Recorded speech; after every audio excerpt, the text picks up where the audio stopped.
राजधानी दिल्ली में बीजेपी सरकार के 100 दिन पूरे हुए और 100 दिन पूरे होने के बाद ताबड़तोड़ बुलडोजर कार्रवाई अवैध झुग्गियों पर और उन झुग्गियों पर नजर आई जो दरअसल जल प्रबंधन को बाधित करती हुई या फिर आप कह सकते हैं कि रेल की पटरियों पर बनी हुई नजर आई थी। ऐसा दिल्ली की मुख्यमंत्री सीएम रेखा गुप्ता का कहना है। झुग्गियों पर कार्रवाई एक तरफ जारी है, दूसरी तरफ आम आदमी पार्टी ने ऐलान कर दिया है कि 29 तारीख को आम आदमी पार्टी एक जंतर मंतर पर बड़ा आंदोलन करने जा रही है झुग्गी वासियों के लिए।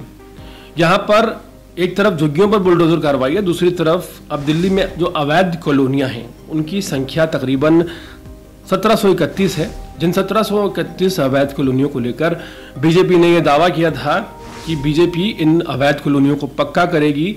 इनमें से तकरीबन 1396 ऐसी अवैध कॉलोनियां हैं जिन्हें चिन्हित किया गया है।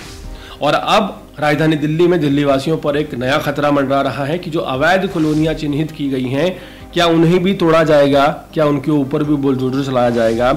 और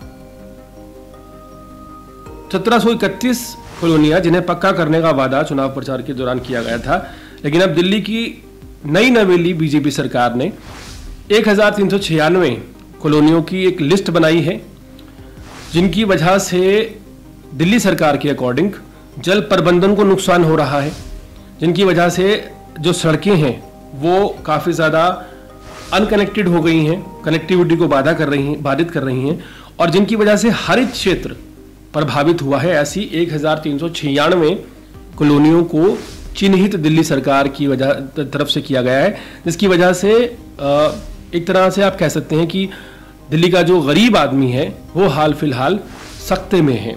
इन कॉलोनियों में नजफगढ़ की जो जिला है नजफगढ़ उसकी 172, उत्तम नगर की 136, किराड़ी की 105, पालम गांव की 49, छतरपुर की 75, नरेला की 60, बादली की 43, बवाना की 58, मुंडका की 86, विकासपुरी की 70 कॉलोनियाँ, मटियाला की 87 कॉलोनियाँ, बिजवासन की 43 कॉलोनियाँ, छतरपुर दिल्ली की 75 कॉलोनियाँ, देवली दिल्ली की 30 कॉलोनियाँ, बदरपुर की 36 कॉलोनियाँ, ओखला की 32 कॉलोनियाँ, त्रिलोकपुरी में 20 कॉलोनियाँ, विश्वासनगर में 19 कॉलोनियाँ, बुराड़ी में 59 कॉलोनियाँ और मुस्तफाबाद में 48, गोकुलपुर में 51 और सीलमपुर में 1 कॉलोनी शामिल है। इन पर भी कार्रवाई हो सकती है ऐसा दावा किया जा रहा है, क्योंकि इन कॉलोनियों की वजह से राजधानी दिल्ली में जल प्रबंधन को नुकसान हुआ है और हरित क्षेत्र को नुकसान हुआ है। सड़कों की अगर कनेक्टिविटी की बात की जाए उसमें भी बाधा उत्पन्न कर रही हैं।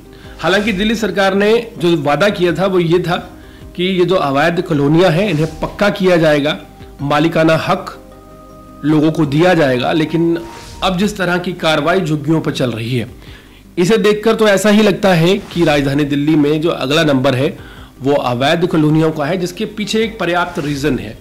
जिस वक्त किसी अवैध कॉलोनी में हरित क्षेत्र पर, कृषि भूमि पर प्लॉटिंग होती है, मकान बनाए जाते हैं, उस वक्त एमसीडी के जेई से ऊपर के अधिकारी और इवन आप कह सकते हैं कि जो डीसी होते हैं, डिप्टी कमिश्नर एमसीडी के, इन सबको एक मोटी रकम जाती है और ये लोग हरित क्षेत्र में प्लॉटिंग करवाकर अवैध कॉलोनियां बसवा देते हैं।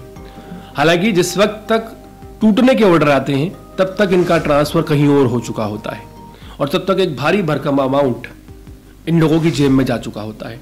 25 गज, 50 गज, 40 गज, 100 गज के प्लॉट पे इनके रेट फिक्स हैं। एक फ्लोर का 50,000 रुपया, 2 फ्लोर का 1 लाख रुपया, 3 फ्लोर का आप हिसाब लगा सकते हैं। और इवन इसमें गलियों का हिसाब होता है। अगर 15 फुट की गली है तो उसका रेट अलग है, 20 फुट की गली का रेट अलग है, 25 फुट की गली का रेट अलग है और अगर कमर्शियल स्पेस है तो उसका रेट बहुत ज़्यादा है। इसमें बिना नक्शा पास किए एमसीडी पहले यहाँ पर मकान बनवाती है और मकान बनवाने के बाद जब कई सालों बाद इन अधिकारियों का तबादला हो जाता है या ये रिटायर्ड हो जाते हैं, गाज गिरती है एक आम आदमी पर। अब सवाल यही है कि राजधानी दिल्ली में 1731 जो अवैध कॉलोनियां हैं उनमें से 1396 कॉलोनियों को चिन्हित कर लिया गया है, जो एक बड़ा चिंतनीय विषय है। और आने वाले समय पर दिल्ली को चमकाने की कवायद जो दिल्ली सरकार की चल रही है, इसमें एक आम आदमी पिसता हुआ नजर आएगा, इस बात में कोई दो राय नहीं है। हाल फिलहाल कहा नहीं जा सकता कि अगला नंबर इन्हीं कॉलोनियों का हो।